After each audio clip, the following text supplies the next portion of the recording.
അങ്ങോട്ട് ചാടണം. പിന്നെ കിട്ടിയാ കിട്ടി പോയാ പോയി. പിന്നെ നീന്തി കയറണ്ടേ. അന്നാണ് നമ്മുടെ യൂസുവിന്റെ ഒക്കെ വരവ് അവിടേക്ക്. നമ്മുടെ പാടത്തെ യൂസഫ്. ഏത് വാർത്ത യൂസഫ്? ഏടാ യൂസഫ് അലി. അപ്പൊ ഓനൊക്കെയുള്ള സമയമാണ് അന്ന്. ആ കാലത്ത് അവിടുത്തെ ചുരുക്കം കുറച്ച് മലയാളികളുടെ ഇടയിലുള്ള ആ മലയാളി അസോസിയേഷന്റെ കൺവീനറാ ഞാൻ. അപ്പൊ അന്നും കോയിക്ക കൺവീനർ തന്നെയാണ്. പിന്നെ എവിടെ ചെന്നാലും എന്തിനെങ്കിലും ഒന്ന് പിടിച്ചങ്ങടെ ആക്കുമല്ലോ. നിന്റെ ആ ഒരു പ്രൗഢി അതാണ്. ഉത്സാഹവും അപ്പൊ അതൊക്കെ പണിയെടുക്കാനുള്ള ഒരു ഉത്സാഹവും അതന്നെ. ഒരു കാര്യം പറയട്ടെ. എന്താണ്? വൈദേശികാധിപത്യത്തിനെതിരെയും സ്വേച്ഛാധിപത്യത്തിനെതിരെയും പടപൊരുത്തിയ ധീര ദേശാഭിമാനികൾ നമുക്കുണ്ടായിരുന്നു. പക്ഷേ ഈ പുതിയ കാലത്ത് ഒന്ന് പ്രതിരോധിക്കാനും പ്രതിഷേധിക്കാനും പുതിയൊരു യുവ നേതാവിനെ നമുക്ക് കാണാൻ പറ്റോ ഇല്ലയോ എന്ന് ഞാൻ ചോദിച്ചാൽ നിങ്ങൾക്ക് എന്ത് പറയാൻ പറ്റും? എവിടെ? സൗദിയിലോ? അല്ല, നാട്ടില്. അല്ല, ഉണ്ണി പറഞ്ഞതിലും കാര്യമുണ്ട്.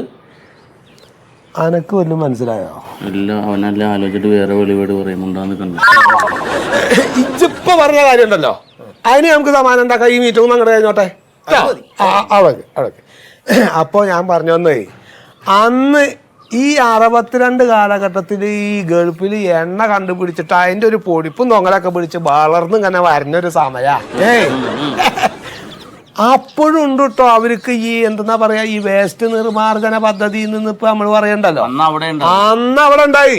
അന്ന് അവിടുത്തെ മലയാളി അസോസിയേഷന്റെ കൺവീനർ ആയിട്ട് ഇരിക്കണം ഞാനടക്കം.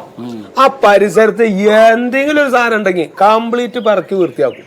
എന്നിട്ട് ഇവിടെ ആളുകൾ പറഞ്ഞുണ്ടാക്കിയാണ് ഇക്ക അവിടെ കച്ചറ പറക്കാൻ നടന്നിട്ട് കുറെ കാലം ജയിലിലായിരുന്നാണ് പറയുന്നത്. ഏത് നമുക്കത് അസൂയക്കാര്. ഏടാ ചങ്ങായി, വെള്ളിയാഴ്ച ദിവസം ഒഴിവല്ലേ? അങ്ങനെയാണ്. പിന്നെന്താ വെച്ചാ പറക്കണതിന്റെ ഇടയിൽ എന്തെങ്കിലുമൊക്കെ നല്ല സാധനങ്ങളൊക്കെ കേടുവരാത്തൊക്കെ ചിലതൊക്കെ കിട്ടുമ്പോ നമ്മൾ എടുത്തിട്ട് അത് ആർക്കെങ്കിലും കൊടുക്കുക, അല്ലെങ്കിൽ വിൽക്കുക, അങ്ങനെ ചെയ്യും. ആടെ ഈ സ്വാതന്ത്ര്യ സമരം ഏത് കൊല്ലത്ത നടന്നിനി?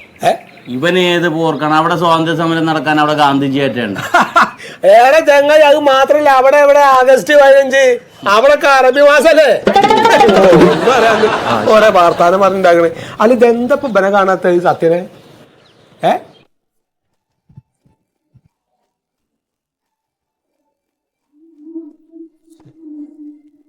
മണ്ടു മണ്ടു ഓ, അതെ, എന്റെ വാച്ച് എടുത്തിട്ട് വാ. അവിടെ ഉണ്ടാകും. ഇവിടെ ചേട്ടാ, എന്താണ് എന്റെ വാച്ച് എവിടെ? വാച്ച് എടുക്കുന്നു. ഇതല്ലേ വാച്ച്? ഈ വാച്ചല്ല മറ്റത്. ഏട്ടാ, ഇതാണ് നല്ല വാച്ച്. നീ പോയിട്ട് മറ്റേ വാച്ച് എടുത്തിട്ട് വന്ന് ഈ സാധനം വേണ്ട അവിടേക്ക്. ചേട്ടാ, അത് ഇവിടെ തന്നെ ഉണ്ടായിരുന്നല്ലോ. അതെ, ഇട്ടേക്കണു. അവിടെ ഉണ്ടാ. പിന്നെ പുറത്ത് ആ കൺവീനർ കോയയും നമ്മുടെ മെമ്പർ പ്യാരിയും പിന്നെ ആ ബുദ്ധി കൂടി വട്ടായ ചെക്കനുണ്ടല്ലോ ഉണ്ണി, അവനും കൂടെ വന്നിരിപ്പുണ്ട്. ഞാൻ വിളിച്ചിട്ട് പോവാ. പരിപാടി ഉണ്ട്. എന്താ പരിപാടി? അതൊക്കെ ഉണ്ട്. ഭ്രാന്തനെ പോലെ ഉണ്ട്. മര്യാദക്ക് ചെയ്ത് ഇനിയുണ്ട്, ഞാൻ വെച്ചേരാം. ഈ സാധനത്തിന്റെ പേര് തുടരുത്, മാറ്റ്. അതെന്റെ ജീപ്പ്. സത്യോ? ഇറങ്ങി. അങ്ങനെ വായോള്. എന്താ ഭാര്യയുടെ കൂടെ അങ്ങോട്ട് കൂടിയാ പിന്നെ അങ്ങനില്ല. വായോ ഇറങ്ങാം. എന്താ മണ്ടത്? ആ ചെങ്ങാനൊന്ന് പുറത്തേക്ക് ഇറക്ക്. അല്ല, എന്താ അത്യാവശ്യമായിട്ട് വരാൻ പറഞ്ഞേ? കാര്യങ്ങൾ ഇപ്പൊ എല്ലാവർക്കും അറിയുന്നത് തന്നെയാണ്. എന്താണ്? 2020 ജനുവരി മുതല് നമ്മുടെ കേരളത്തില് പ്ലാസ്റ്റിക് നിരോധനം നടപ്പിലാക്കിയിട്ടുണ്ടല്ലോ. അതിപ്പോ എല്ലാ വർഷവും പറയണല്ലേ. ഇപ്പൊ അതിലിപ്പോ എന്തൊട്ട് ഒരു പുതുമ. ഇത് അതുപോലല്ല, ഇത് വളരെ ഗൗരവമുള്ളതാണ്. അപ്പൊ അതിന്റെ ഭാഗമായിട്ട് പഞ്ചായത്ത് പ്രസിഡന്റ് എന്നുള്ള നിലയ്ക്ക് ഞാൻ എന്റെ വീട്ടില് ആദ്യമായിട്ട് പ്ലാസ്റ്റിക് അങ്ങോട്ട് നിരോധിച്ചു കഴിഞ്ഞു. അതിപ്പോ എന്ന് മുതല്? ഇന്ന് മുതല് ഞാൻ പ്ലാസ്റ്റിക്കിന്റെ ഒരു സ്ട്രാപ്പുള്ള വാച്ചാണല്ലോ കെട്ടിക്കൊണ്ട്. കറുപ്പ് കളറ് അത് മാറ്റി ഇപ്പൊ ഇത് ലെതറിന്റേക്ക്. അതേപോലെ തന്നെ മുടി ചെയ്യുന്ന ചീപ്പ് അതൊന്നും ഉപയോഗിച്ചിട്ടില്ല. അപ്പൊ ഇനി മുടി ചെയ്യണ്ട, മുടി പക്ഷെ കുറ്റിയാക്കി മുറിക്കാൻ പോവാ. അതേപോലെ തന്നെ ബാത്റൂമിൽ ഇരിക്കുന്ന പ്ലാസ്റ്റിക് ബക്കറ്റ്, പിന്നെ കപ്പ്, അതൊക്കെ എടുത്ത് മാറ്റുക. എന്നിട്ട് അത് മാറ്റിയിട്ട് മറ്റേ മണ്ണിന്റെ കളിമണ്ണിനെ പറ്റിയ വലിയ ഉണ്ടാവുണ്ടല്ലോ, പഴയ കാലത്ത് വെച്ചായിരുന്നേ, അത് കൊണ്ടുപോയേക്കാൻ പോവാ. അല്ല, ക്ലോസറ്റിന്റെ പുറത്തൊരു പ്ലാസ്റ്റിക്കിന്റെ സാധനം ഉണ്ട്. അങ്ങനെയാണെങ്കിൽ അത് മാറ്റും. അത് മാറ്റിക്കൊണ്ട് കുന്തക്കാലിൽ ഇരുന്നാ മതി. അല്ലേട്ടാ ഇതിപ്പോ പ്ലാസ്റ്റിക് നിരോധനത്തിന് വേണ്ടിയാണ് ഇതൊക്കെ അവിടെ ചെയ്തു കൂട്ടിയേ. പിന്നല്ലേ. അല്ല ഇപ്പൊ ഞങ്ങൾ എന്താണ് ഇപ്പൊ അതില് ചെയ്യേണ്ടത്? ഇതിപ്പോ പഞ്ചായത്ത് പ്രസിഡന്റ് എന്നുള്ള നിലയ്ക്ക് ഞാൻ മാത്രം ഈ പ്ലാസ്റ്റിക് ഉപേക്ഷിക്കാൻ തയ്യാറായിട്ട് കാര്യമില്ല. നിങ്ങളെപ്പോലുള്ള ആളുകളും മാനസികമായിട്ട് ഇത് ഉപേക്ഷിക്കണം എന്നുള്ള നിലപാടെടുക്കണം. അതാണ് നേതാവ്. ഇപ്പൊ എന്റെ ആകപ്പാടുള്ള ഇപ്പൊ ഈ ഒരു കോടയാണ്. ഇതിന്റെ പീടി പ്ലാസ്റ്റിക്കാ. ഈ പീടി വേണേ ഞാൻ കളയാം. മതി. ഞാൻ പറയുന്നത് ഓരോരുത്തരും അവനവനാൽ കഴിയുന്ന രീതിയിൽ എങ്ങനെ പ്ലാസ്റ്റിക് ഉപേക്ഷിക്കാൻ പറ്റുമോ അങ്ങനെ ചെയ്യാം. ഇതിപ്പോ നിരോധനം വന്നു കഴിഞ്ഞിട്ടുള്ള സ്ഥിതിക്ക് ഈ സംഗതി വിറ്റ് കഴിഞ്ഞാൽ 10,000 രൂപയാണ് പിഴ.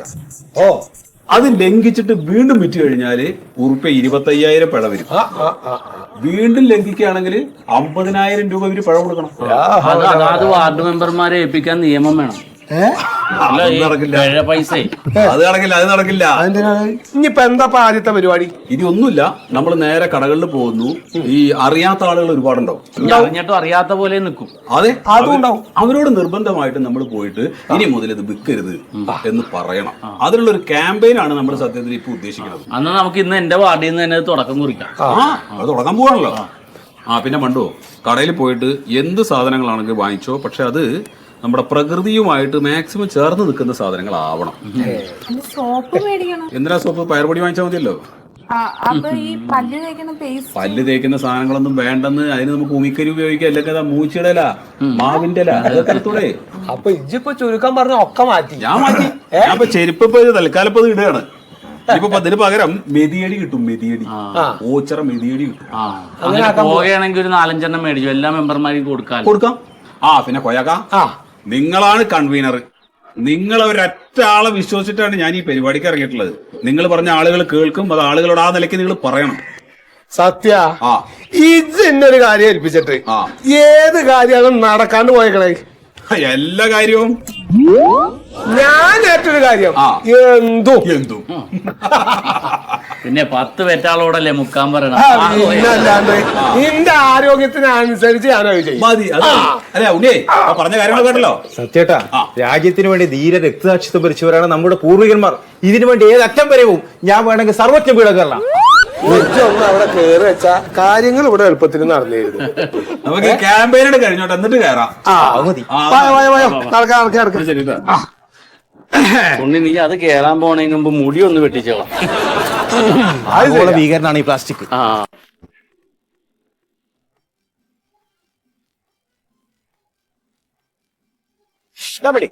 ചൂടുള്ള മീനല്ല, പനിയുണ്ടോ? എടാ പെടക്കണ മീൻ എന്നാണ്ടാ ഉദ്ദേശിച്ചേ? പെടക്കണല്ലോ. പെടക്കണ കാണില്ല ഈ ചാള. ഇതാ ഇങ്ങോട്ട് നോക്ക്. ഇതാ പെടക്കണ നോക്ക്. ഭർത്താൻ നിർത്ത്, കൈ എടുത്തോ. ഭർത്താൻ പറഞ്ഞില്ല, പൈസ എടുത്തു. കൊണ്ടോ, ഇത് നമ്മളെ ഇതെന്താ മെമ്പറും പഞ്ചായത്ത് പ്രസിഡന്റ് എല്ലാരും ഉണ്ടല്ലോ. നമ്മുടെ അടുത്ത് മീൻ കുറവാട്ടോ. എന്ത് തോന്നിവാസവും ഇത് നീ കാണിക്കണത്? നീ നാട് നശിപ്പിക്കാൻ നോക്കിയത്? അല്ല, മീൻ വിൽക്കല് നാട് നശിപ്പിക്കല. മീൻ വിൽക്കണതല്ല, മീൻ ഈ പ്ലാസ്റ്റിക് കിറ്റിലിട്ടിട്ട് വിൽക്കാൻ പാടില്ലെന്ന് നിനക്ക് അറിഞ്ഞൂടെ? അല്ല ശരിക്കും കൺവീനർ ഒന്ന് പറഞ്ഞു കൊടുക്കി. അതായത് നമ്മൾ ഈ കാലാകാലമായിട്ട് ഈ പ്ലാസ്റ്റിക് ഉപയോഗിച്ച് ഇപ്പൊ ലോകം മുഴുവൻ പ്ലാസ്റ്റിക് നിറഞ്ഞു എന്നാ പറയണത്. കുറെ കാലം കഴിയുമ്പോ നമ്മുടെ ഭൂമിയുടെ രൂപം വരെ പ്ലാസ്റ്റിക് രൂപത്തിലാവൂത്രേ. അപ്പൊ നമ്മുടെ ജീവൻ അപകടമാണ്. അതുകൊണ്ട് ഈ സാധനം ഉപേക്ഷിക്കേണ്ടത് ഇജ്ജും ഞാനൊക്കെ തന്നെയാണ്. അതിന്റെ മനസ്സ് നമുക്ക് ഉണ്ടാവണം. അപ്പൊ പ്രസിഡന്റ് പറഞ്ഞ എന്റെ രക്തചുരുക്കം. അല്ല, നമ്മളിത് ഉപേക്ഷിക്കാൻ നമ്മൾ തയ്യാറാ. വേറൊരു ഭയം ഇങ്ങനെ പറഞ്ഞു തരണോ? അന്റെ വാപ്പ എങ്ങനെയാണ് ആൾക്കാർക്ക് മീൻ പൊതിഞ്ഞു കൊടുത്തായിരുന്നേ? അതേ ഇലയില് അല്ലേ? അപ്പൊ ഈ തേക്കിന്റെ ഇലയിലും പൊടിയനിയുടെ ഇലയിലും വാഴയുടെ ഇലയിലും ഈ ചേമ്പിന്റെ ഇലയിലൊക്കെ മീൻ പൊതിഞ്ഞു കൊടുക്കാലോ. നമ്മള് നാളെ മുതൽ ഇലയിൽ വിറ്റോളാം. അത് പറ്റില്ല. വേറെ പ്രശ്നമുണ്ട്. എന്റെ കൺവീനറെ ഇല എന്ന് പറയുന്നത് സസ്യങ്ങളുടെ അടുക്കളയാണ്. ഇവരെ പോലുള്ള ആളുകള് ഇല പൊട്ടിച്ച് കഴിഞ്ഞാൽ ഇതാ മരം ഉണങ്ങിപ്പോവും, പ്രകൃതി തന്നെ നശിച്ചു പോകും. ഇതെങ്ങാനും ആ പരിസ്ഥിതി പ്രവർത്തകരൊക്കെ അറിഞ്ഞു വന്നു കഴിഞ്ഞാൽ പിന്നെ വലിയ പ്രക്ഷോഭമായിട്ട് മാറും. അത് കൺവീനർക്ക് ഇതൊക്കെ അറിയാന്നല്ല എന്റെ വിചാരം. ഇതിപ്പോ എനിക്കറിയാണ്ടല്ല പ്രസിഡന്റ്. അപ്പൊ സസ്യങ്ങളുടെ അടുക്കള എന്ന് പറയുന്നത് ഇലയാണ്, നമുക്കറിയാലോ. പക്ഷെ എന്നാ എനിക്ക് വേറെ കാര്യം ചെയ്യാലോ. അതായത് ഇപ്പൊ നമ്മുടെ വീട്ടില് നമ്മളിപ്പോ ഈ മറ്റേ വായിക്കാനായിട്ട് പത്രം വരുത്തുന്നില്ലേ? എന്ത് ജാതി വാർത്ത പൈല് പറഞ്ഞ എന്താ പൈല് വായിക്കാനുള്ളത്? ഒന്നും വായിക്കാനില്ല. ഞാൻ എന്റെ അവിടെ ചെയ്യണ വല്ല സാധനങ്ങളും പൊഞ്ഞു കൊടുക്കാനോ അല്ലെങ്കിൽ കുട്ടികളെ അപ്പിടുമ്പോ അതൊക്കെ ഒന്ന് തുറക്കാനോ ആ പേപ്പറിൽ എനിക്ക് പൊഞ്ഞു കൊടുക്കാനോ മീന് മതിയല്ലോ. അപ്പൊ നാളെ മുതൽ നമ്മള് പേപ്പറിൽ കൊടുത്തോളാം. അത് നടക്കൂല, പേപ്പറിൽ പൊഞ്ഞു കൊടുക്കാൻ നടക്കൂല. പേപ്പറിൽ മത്സ്യം പൊതിഞ്ഞാൽ മത്സ്യത്തുമ്പോ കാർബൺ ആവൂലേ? അതൊക്കെ ഗുരുതര വിഷമല്ലേ? ഇതൊന്നും കൺവീനറിന് അറിഞ്ഞൂടെ? കൺവീനറിന് അറിയാന്നാണല്ലോ ഞങ്ങളൊക്കെ കരുതിയത്. എന്റെ പ്യാരെ എനിക്കിപ്പോ അത് അറിയാണ്ടല്ല. എന്നാലിപ്പോ ഓനിക്കിപ്പോ ഈ മീന് എന്തിനെങ്കിലും ഒന്ന് പോയി കൊടുക്കണല്ലോ. അതിനൊരു മാർഗം പറഞ്ഞു കൊടുക്ക്. ആശഭാരത സംസ്കാരത്തെ വേരോടെ പിഴുതെറിയാൻ വന്ന അധിനിവേശ പ്ലാസ്റ്റിക് ആണ് ഇതെന്ന് ഞാൻ പറഞ്ഞാൽ ആർക്കെങ്കിലും ഇതൊക്കെ പറയാനുണ്ടോ? ആരും ഒന്നും ഈ പഞ്ചായത്തിൽ പറയല്ല എന്റെ ഉണ്ടി. അപ്പൊ നമുക്ക് കാര്യത്തിന് എന്താ ഇതിനൊരു വഴി? ഇപ്പൊ നിങ്ങൾ പറഞ്ഞ പ്ലാസ്റ്റിക്കിന്റെ കവറിൽ വിൽക്കാൻ പാടില്ല, ഇലയിൽ വിൽക്കാൻ പാടില്ല, ഇപ്പൊ പേപ്പറിലും വിൽക്കാൻ പാടില്ല. പിന്നെ നിങ്ങൾ കൈമിൽ കൊണ്ടുപോകോ? ഞാൻ മീനെടുത്ത് അതൊന്നും ഞങ്ങൾക്ക് അറിയേണ്ട കാര്യമില്ല. പ്ലാസ്റ്റിക് നമ്മുടെ ഈ പഞ്ചായത്തിൽ പറ്റൂല, ഞങ്ങൾ കണ്ടുകെട്ടി നശിപ്പിക്കും. നീ ഒരു ദിവസം എത്ര വീട്ടിൽ ഈ കിറ്റിൽ കച്ചവടം നടത്തുന്നുണ്ട്? ഞാനൊരു 10-200 വിട്ട് കൊടുക്കണ്ടോ? 200 വീടാ? കൺവീനറെ 200 × 365 എത്രയായി? സുബ്ഹാനല്ലാ, എന്റെ മോയിതോ ആ ജാതി കണക്കൊന്നും ഇപ്പൊ ഇവിടെ പറയാതിരിക്കാനല്ലേ. അതെന്താ കണക്കിലേക്ക് അത്ര വലിയ വശം. നമുക്ക് അപ്പൊ അടുത്ത കാര്യം എന്താ വെച്ചാൽ തീരുമാനിക്കാം. അതെ എന്റെ മൊയ്തോ, ഇപ്പൊ മെമ്പർ പറഞ്ഞ പ്രകാരം ഇപ്പൊ അതിന്റെ കണക്കൊക്കെ പാടെ കൂട്ടി വന്നു കഴിഞ്ഞാല് നെയ്യ് ഈ പഞ്ചായത്തിൽ നിക്ഷേപിച്ചിട്ടുള്ള പ്ലാസ്റ്റിക്കിന്റെ എണ്ണത്തിന് കണക്കുണ്ടാവില്ല. നമ്മള് മാത്രോ? നിന്നെ പോലെ ഓരോരുത്തരോടോ എന്താ കൺവീനറെ? അപ്പൊ ഇതങ്ങട് ഇനി മുതൽ വേണ്ടാന്ന് അങ്ങോട്ട് വെക്ക. അതങ്ങോട്ട് തൂര കളഞ്ഞ. നിങ്ങളിപ്പോ എല്ലാരും കൂടി എന്റെ ബക്കറ്റ് കയറിയിട്ട് കാര്യമില്ല. ഞാൻ ഈ മീൻ വിൽക്കാൻ ഒരു 10-200 കവറ ഉപയോഗിക്കണേ. ഇത് ഞാൻ എവിടുന്നാ മേടിക്കണത്? എവിടുന്നാ? നമ്മളെ സുഗതന്റെ പീടിയെന്ന്. അവിടെ ഇഷ്ടം പോലെ കവർ കൊടുത്തിരിക്കല്ലേ. അത് ശരി. അപ്പൊ എല്ലാ മീൻ കച്ചവടക്കാരും സൂതന്റെ അവിടെ നിന്നാണ് കവർ അവിടുന്ന് മേടിക്കണത്. കൺവീനറെ നമുക്ക് വേഗം അങ്ങോട്ട് പോവാം. ഇതൊക്കെ എടുത്ത് കളയണട്ടോ. കളയണ്ട. കളയണത് അല്ലടോ ചങ്ങായി, ഇനി മേലിൽ ഈ കവർ ഉപയോഗിക്കാൻ ഉദ്ദേശിച്ചിട്ടില്ല. പിന്നെ എന്തിനാണ് തന്റെ നാളെ മുതൽ പോരെ. നാളെ മതി. നാളെ കഴിഞ്ഞിട്ട് കളഞ്ഞോട്ടെ. നാളെ കൂടി ഇന്നും കൂടി കഴിഞ്ഞിട്ട് കളഞ്ഞോ. ആ കഴിഞ്ഞത് പാടില്ല കേട്ടോ. നേരെ കഞ്ഞിടി മുട്ടിക്കല്ലേ. സുഗതൻ സുഗതൻ നല്ല സാധനം അടിക്കണം. സുഗതൻ ഒരു അധിനിവേശ കന്യ. അടുത്ത സുഗതൻ ജീവിക്കാൻ പറ്റൂല എന്ന് പറഞ്ഞാല് നീ പെരയിൽ മുയ്യുമ്പോ കൊണ്ടു കൊടുക്കാൻ നേരിട്ട്.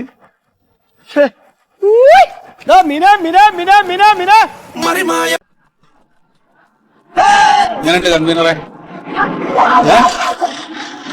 എന്താണ് ഇവൻ ഈ കാണിച്ചേക്കണ? പ്ലാസ്റ്റിക് കൂടായത്.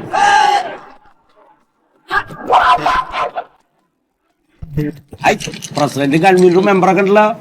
അതെ സുഗത, ഒന്നുകൂടെ വന്നേ. ഒരു കാര്യം പറയാനുണ്ട്. പിരിവൊന്നും അല്ലടോ. ഇവിടെ എന്ത് തോന്നിയാസോണ് സൂത നിങ്ങളൊക്കെ കാണിക്കണത്? എന്തുട്ടാ ഈ രാജ്യം കുട്ടിച്ചോറാക്കാൻ ഇറങ്ങിയൊക്കെയാണോ നിങ്ങളൊക്കെ കൂടി? ഞാനാ പിന്നെ രാജൻ കുട്ടിച്ചോറക്ക്. ഇവിടെ എന്ത് പ്ലാസ്റ്റിക് കിറ്റ് ഹോൾസെയിൽ ആയിട്ട് വിൽക്കണ്ട നിങ്ങള്? ഇല്ല ഇല്ലേ? 1-ാം തീയതി വരെ ഉണ്ടായിരുന്നു. 1-ാം തീയതി ശേഷം നിയമം മാറിയല്ലോ. അപ്പൊ പ്ലാസ്റ്റിക് കിറ്റ് ഒഴിവാക്കി. പ്ലാസ്റ്റിക് എന്ന് പറഞ്ഞാൽ എല്ലാം നിരോധിച്ചിട്ടുണ്ട്. ഇതൊന്നും വിൽക്കാൻ പാടില്ല. അതെ കൺവീനർ ഒന്ന് പറഞ്ഞു. സുഗത, അതായത് ഞങ്ങളിപ്പോ കൊറേ ആളുകളൊക്കെ കണ്ട് ബോധവൽക്കരണം നടത്തിയിട്ടാണ് വരണേ. കൂട്ടത്തില് ഞങ്ങള് മൊയ്തൂനെയും കണ്ട് നമ്മുടെ മീൻ കച്ചവടക്കാരൻ മൊയ്തുപോയി. അപ്പൊ ഓനാണ് പറഞ്ഞു ഓനക്ക് മീൻ പൊതിഞ്ഞു കൊടുക്കാനുള്ള കവറ് മേടിക്കണത് സുഗതന്റെ വീടിയെന്നാണ്. അത് പഴയത് സ്റ്റോക്ക് ഉണ്ടായിരുന്നാണ്. ലാസ്റ്റ് ആയിരുന്നു, കൊടുത്തു, തീർന്നു. ആയിക്കോട്ടെ, ഇല്ല പഴയതായാലും പുതിയതായാലും ഇനി വിൽക്കാൻ പാടില്ല. ഇല്ല, നിർത്തി. ഇനി പ്ലാസ്റ്റിക് ഇട്ട് കൊടുക്കൂല. അത് മാത്രല്ല, പിന്നെ ഈ നിരത്തി വെച്ചിട്ടുള്ള ഈ മിഠായികൾ ഇട്ട് വെച്ചിട്ടുള്ള ഈ കുപ്പികളുണ്ടല്ലോ, ഇതൊക്കെ മാറ്റിയിട്ട് പഴയ കാലത്തുള്ള ചില്ലുകുപ്പിയുടെ ഭരണി ഉണ്ടല്ലോ, ആ ഭരണിയിൽ വേണം ഈ മിഠായികളൊക്കെ ഇട്ട് വെക്കാൻ. അല്ല, ഇവിടെ മുമ്പ് ചില്ല് ഭരണി ഉണ്ടായിരുന്നു, അതിനടപ്പുണ്ടായിരുന്നു. പക്ഷെ അതൊക്കെ പൊട്ടിപ്പോയിന്നേ. പൊട്ടിപ്പോയി പുതിയത് മേടിക്കണം. നാട് നശിപ്പിക്കാൻ പാടില്ല നമ്മള്. അപ്പൊ ഇനി ചില്ലിന്റെ കുപ്പി അത് ഇയാക്കണം. അതേമാതിരി ഇതാ ഈ കാണുന്നതായിട്ടുള്ള സകലമാന മാറാപ്പുകളും ഇവിടുന്ന് മാറ്റണം. എന്ത്? ഈ കാണുന്ന സകലമാന മാറാപ്പുകളും ഇജ്ജ് മാറ്റിയിട്ട് എന്താ കൺവീനർ അതെ അത് അങ്ങോട്ട് ചങ്ക് ഇറങ്ങിയിട്ട് ഇജ്ജ് പറഞ്ഞാൽ മതി. ഇത് പറയും ഈ കാണുന്ന മാറാപ്പുകളൊക്കെ, അതായത് അതിന്റെ പേര് പെട്ടെന്ന് പറയാൻ കിട്ടാണ്ടാണ്, ഇതൊന്നും വായിക്കാൻ കിട്ടൂല. ഇതൊക്കെ ഈ വക സാധനങ്ങളൊക്കെ ഇനി വേറെ എന്തെങ്കിലും ഒരു പൊതിയിലാക്കുക. പ്ലാസ്റ്റിക് പറ്റൂല. ഇത് ഞങ്ങൾ ചെയ്യണല്ലോ, ഇത് കമ്പനി ഇറക്കണല്ലേ. അതായത് വലിയ വലിയ കുത്തക കമ്പനികളുടെ കയ്യാളുമാരാണ് നിങ്ങളെ പോലുള്ള ആൾക്കാർ. ഇത്തരം വിഷയങ്ങളൊക്കെ നമ്മുടെ ഉണ്ണീനെ കൊണ്ട് സംസാരിപ്പിക്കണമെന്ന് ഇയാളോടൊക്കെ. ആഗോളവൽക്കരണത്തിന്റെയും കമ്പോളവൽക്കരണത്തിന്റെയും നവലിവർ ആശയം കൂടെ പൊരുത്തപ്പെടാൻ പറ്റാത്ത ഈ പ്ലാസ്റ്റിക് നമ്മുടെ നാടിനാവത്ത്, നമ്മുടെ രാജ്യത്തിനാവത്ത്, നമ്മുടെ ഇന്ത്യക്കാവത്ത് എന്ന് ഞാൻ പറഞ്ഞാൽ എന്ന് പറഞ്ഞ ഈ കോടേന്റെ കമ്പി എന്റെ അണ്ണാക്കിലേക്ക് അങ്ങോട്ട് കുത്തിക്കയറ്റും. നിന്താണ് അവിടെ കുത്തിരുന്നേച്ചി ഒരു ചായ കുടിക്കാൻ കിട്ടിക്കോട്ടെ വെച്ചിട്ടാണ് കൂടെ കൊണ്ടു നടക്കുന്നത്. ഞാൻ പറഞ്ഞതിൽ എന്തൊക്കെ തെറ്റുണ്ടാ? നീ പറഞ്ഞത് മുഴുവൻ കറക്റ്റ്, പക്ഷെ ഇവർക്ക് ബുദ്ധിയില്ലല്ലോ, മനസ്സിലാവില്ലല്ലോ. പ്രസിഡന്റെ, അപ്പൊ നമുക്ക് ആ കാര്യത്തിലേക്കാണ് കിടക്കാം. ഓ, കാര്യത്തിൽ കിടക്കാം. ഞാൻ ഇപ്പൊ എന്തുട്ട് ചെയ്യണ്ടേ? ഈ ജാതി കച്ചവടമൊക്കെ അങ്ങനെ നിർത്തിക്കാളി. പിന്നെ എന്റെ കുടുംബം നോക്കോ? അതല്ല സുഹൃത്ത ഞാൻ ഉദ്ദേശിച്ചതേ, അനക്കിപ്പോ ഈ ജാതി സാധനങ്ങളാണ് വേറെ എന്തൊക്കെ സാധനങ്ങൾ കച്ചവടം ചെയ്യാ? എന്തുട്ടേ? ഏതാ വായം കഴിഞ്ഞ്, വാഴപ്പിണ്ടി, വാഴപ്പഴം, വായന്റെ ഇല, അങ്ങനെ എന്തൊക്കെ സാധനങ്ങൾ വായമ മാത്രണ്ട്. എന്ത് വായിക്ക നിങ്ങൾ പറഞ്ഞത്? അതല്ലടോ, നമുക്കിപ്പോ ഈ പൊയിഞ്ഞു കൊടുക്കാൻ പറ്റുന്ന ജാതി ഒരുപാട് സാധനങ്ങളുണ്ടല്ലോ, അതൊക്കെ എനിക്ക് കച്ചവടം ചെയ്യാലോ. അല്ല, അതൊക്കെ ഞാൻ കച്ചവടം ചെയ്യാം. ഈ വക സാധനങ്ങളൊക്കെ ഈ കവർ മാറ്റിട്ടേ പൊഞ്ഞു കൊടുക്കുന്ന രീതിയിൽ കമ്പനിയോട് ഇറക്കാൻ പറ, അപ്പൊ ഞാൻ കൊടുത്തോളാം. പ്രസിഡന്റ്, ഇയാൾക്ക് കാര്യങ്ങൾ മനസ്സിലായിട്ടില്ല, ക്ലാസ്സിലൊന്ന് പങ്കെടുക്കാൻ പറയാ. അതെ സുഗത, ഈ പ്ലാസ്റ്റിക് നിരോധനത്തിന്റെ ആവശ്യകതകളെ കുറിച്ചിട്ടൊക്കെ ആളുകളെ ബോധവൽക്കരിക്കുന്നതിനുള്ള ഒരു ബോധവൽക്കരണ ക്ലാസ് നമ്മുടെ ഹെൽത്ത് ഇൻസ്പെക്ടറുടെ നേതൃത്വത്തിൽ നമ്മൾ സംഘടിപ്പിച്ചിട്ടുണ്ട്. അല്ലേ, ഞായറാഴ്ച വെച്ചാൽ മതിട്ടാ. ഞായറാഴ്ചയാണ് വെച്ചിട്ടുള്ളത്. അതൊക്കെ അങ്ങനെ തന്നെ വെക്കുള്ളൂ. അല്ല, അതെന്തായാലും ഞാൻ വരുന്നുണ്ട്. കാര്യങ്ങൾ എന്തൊക്കെ തീരുമാനിച്ചത് നമുക്ക് അറിയണല്ലോ. അപ്പൊ ഇനിയൊരു കാര്യം, ഇനി മേലാക്കാം ഈ ജാതി പ്ലാസ്റ്റിക്കിൽ പോയ വല്ല സാധനങ്ങളും വിറ്റൂന്ന് ഞാൻ അറിഞ്ഞാല് ജയിലഴി എണ്ണണ്ട ഒരു ഞാൻ നിർത്തി. നമ്മളൊരു കാര്യം തീരുമാനിച്ചു ഇനി അങ്ങനെ കൊടുക്കില്ല. അതെ, കാര്യങ്ങൾക്ക് അതിന്റേതായ ഗൗരവമുണ്ട്. ആയിക്കോട്ടെ. അപ്പൊ നിങ്ങൾ നടന്നോളൂ, എനിക്കൊരു സാധനം മേടിക്കാണ്ട്. ഓ, ആയിക്കോട്ടെ. അങ്ങടാണ് പോണ്ടായി. ആ, അവിടെ തന്നെ പോന്നായി. ഒരു വകതിരിവില്ലാത്ത സാധനങ്ങളെ കൊണ്ടാണ് ഞാൻ നടക്കുന്നത്. അതെ, ഇക്കട ഈ ചെക്കന്മാർ കുട്ടികൾ കഴിക്കുന്ന എന്തോ ഒരു കുറുകുറു പറഞ്ഞിട്ടൊരു സാധനം ഉണ്ടല്ലോ, കുറുകുറുവിന്റെ എന്തൊരു മറ്റേ അതാ അങ്ങനെ തന്നെ ഇതാടാ. ആ, എന്തെങ്കിലും ഒന്നും മതി, അവറ്റൊക്കെ എന്തെങ്കിലും കൊണ്ടായില്ലെങ്കിൽ പിന്നെ ആകെ ഒരു സാധനം അത് തന്നെ. അല്ല, ഒരു മിനിറ്റ്. എന്താണ് ഇടപ്പില്ല എന്താ പറഞ്ഞേ? എന്താണ്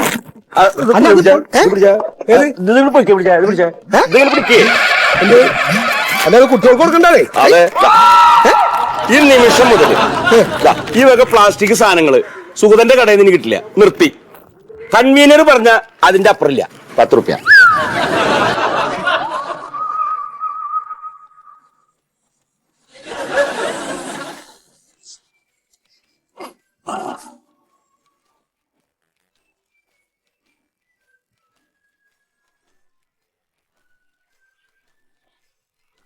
ചേട്ടാ, ഇവിടെ അല്ല, ഈ പ്ലാസ്റ്റിക് ഒക്കെ പെറുക്കിട്ട് എന്ത് ചെയ്യാൻ പോണേ? പ്ലാസ്റ്റിക് പറക്കിട്ടാ വിൽക്കാൻ പോണ്. ദൈവമേ, അപ്പൊ ചേട്ടനൊന്നും അറിഞ്ഞില്ലേ? എന്ത് പ്ലാസ്റ്റിക് വിൽക്കാൻ പാടില്ല? ഇതാരാണിത് പറഞ്ഞത്? സത്യമായിട്ടും അതെ, ഇപ്പൊ പുതിയ നിയമം ഉണ്ടെന്ന്. നിയമോ? ആ, ഈ ജാനുവരി തൊട്ട് പ്ലാസ്റ്റിക് നിരോധനം നിലവിൽ വന്ന്.